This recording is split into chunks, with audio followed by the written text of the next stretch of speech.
I'd like to thank the many societies that have put together today's celebration for this kind invitation to the Buddha Jayanti celebration that you sent to Sejin Kunchab-ling and our Abbot Venerable Khenpo Kalsang. He's asked me to come to speak in his place, and so I thank you very much for this invitation and congratulate you on this very wonderful day, and thank all of the organizers and everyone who has done so much work to make such a beautiful celebration of the Buddha right here in the heart of New York City. This is very important work. Thank you very much for this.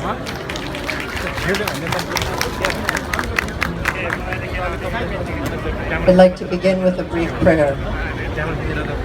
You all have the prayer which has been passed here. So we have already today done refuge and enlightenment thought, but on this auspicious occasion, we can't do it too many times. So let's again do the refuge and enlightenment thought in Tibetan and English.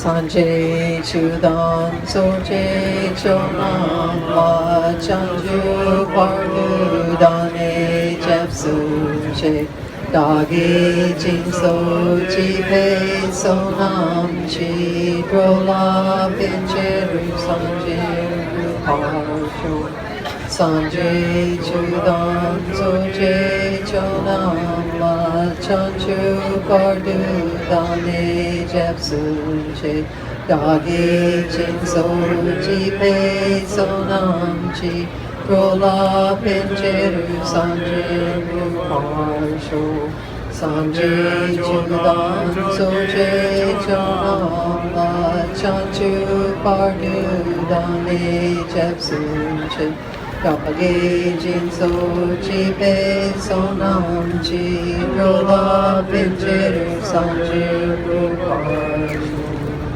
Now in Sangha, I go for refuge until enlightenment is won. By the merit of giving and the other perfections, may I attain Buddhahood for the sake of all beings. To the excellent Buddha, Dharma, and Sangha, I go for refuge until enlightenment is won. By the merit of giving and the other perfections, may I attain Buddhahood for the sake of all beings. To the excellent Buddha, Dharma, and Sangha, I go for refuge until enlightenment is won.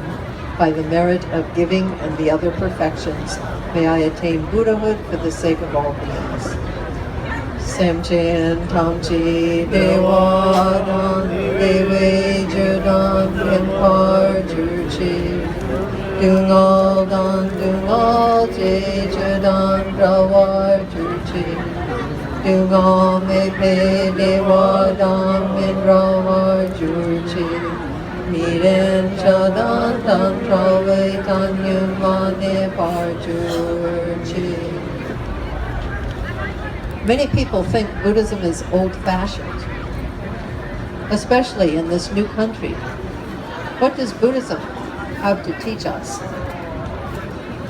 We should try to make money. We should try to get a good education. We should try to become famous. We should try to build a big business. Get rich, have a big house, a better car. This is what America's all about, right? But when you look around, it's not the case that just having a big house, a fancy job, a nice car makes people happy. Many Americans are searching for happiness. Not just Americans, people all over the world, 2,500 years ago and now. Everyone is searching for happiness. But not just the kind of happiness that comes from buying a car or a new house. The kind of happiness that comes from having a mind that is no longer filled with negative thoughts.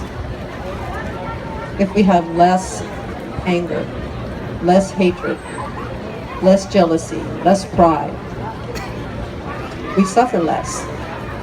And when we have loving kindness, compassion, wisdom, the spiritual power that comes from these, we feel happy and we're able to help others more and more. Everyone all over the world is searching for this kind of happiness. That's so quickly in the United States. Buddhism is also very suitable for America and suitable for modern life. It's easy to think when you come to a new country, we just need to think about our jobs, our families, and things like that. But it's not the case, because when we forget about the truth of Buddhism and the important teachings that Buddhism gives, we begin to feel less happy,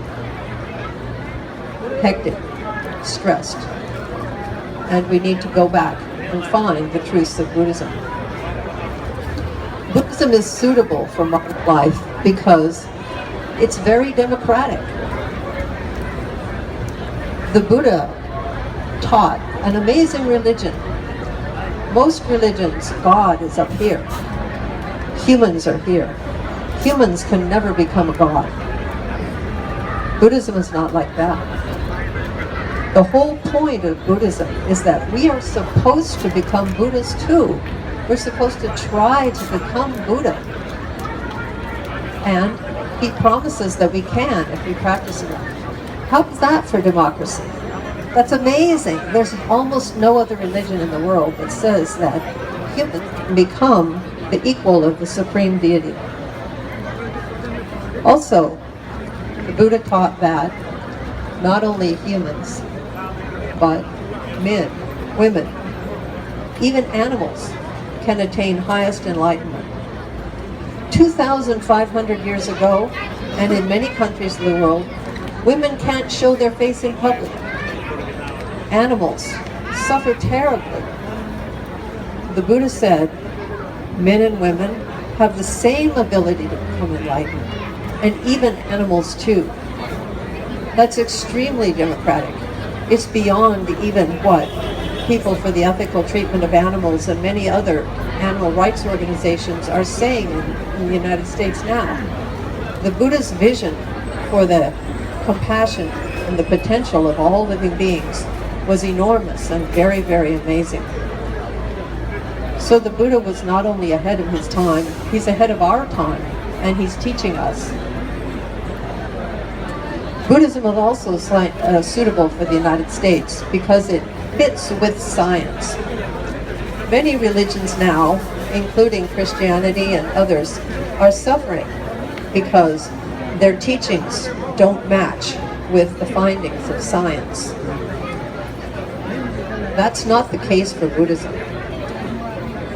Great professors and famous scientists in important universities come to the Dalai Lama and other great teachers, and they are trying to learn about Buddhism.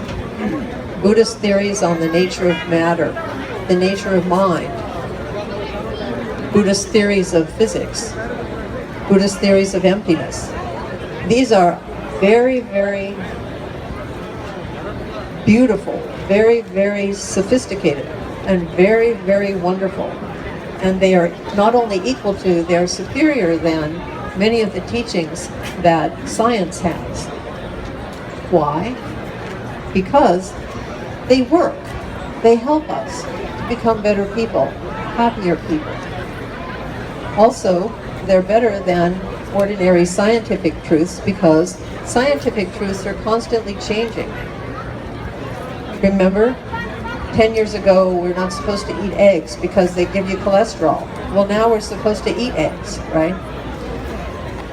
100 years ago, people didn't understand how earthquakes happen.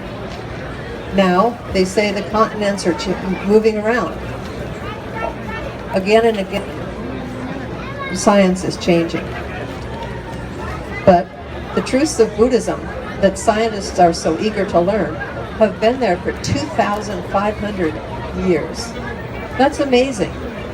Buddhism is a very great religion, and it's very in harmony with science. Another reason why Buddhism is very fits with modern society is because some religions, you have to wait for someone else to give you salvation. the gods will give you salvation, and you have to wait until the gods bestow it upon you.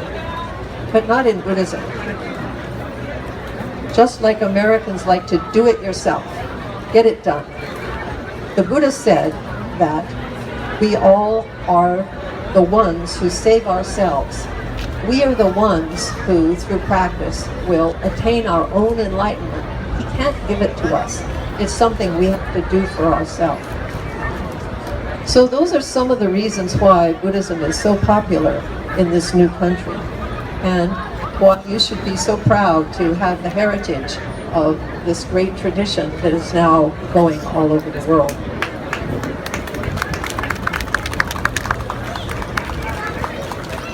It's not only important, though, to be proud of Buddhism and also to have respect for it. It's very important to try to practice it. So how can we practice Buddhism? What is it that we should do?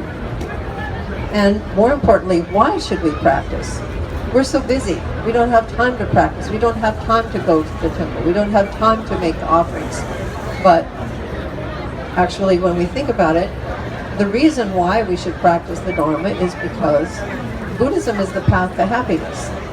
And all these things that we're doing all day long are supposed to bring us happiness. But if we don't practice Dharma, then we miss the whole point of why we're so busy, which is to avoid suffering and find happiness.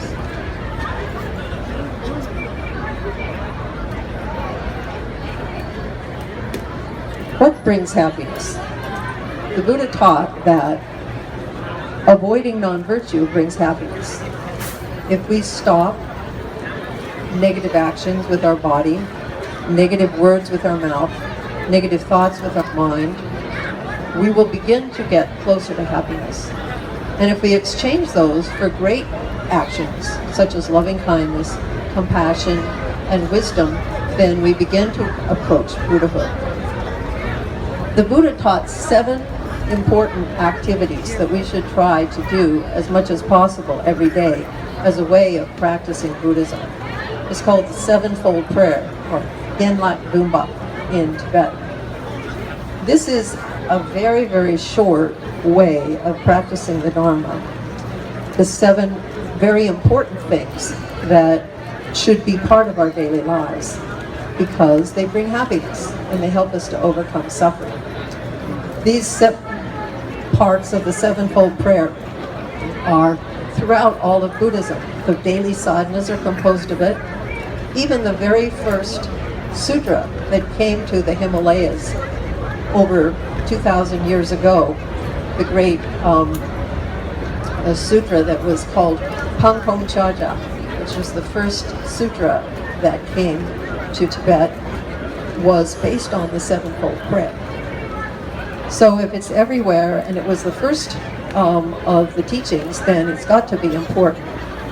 So the Sevenfold Prayer is here on our paper. Let's look at it. Already we recited it once today, but because it's so important and today is such an auspicious day, let's recite it once again together. Chad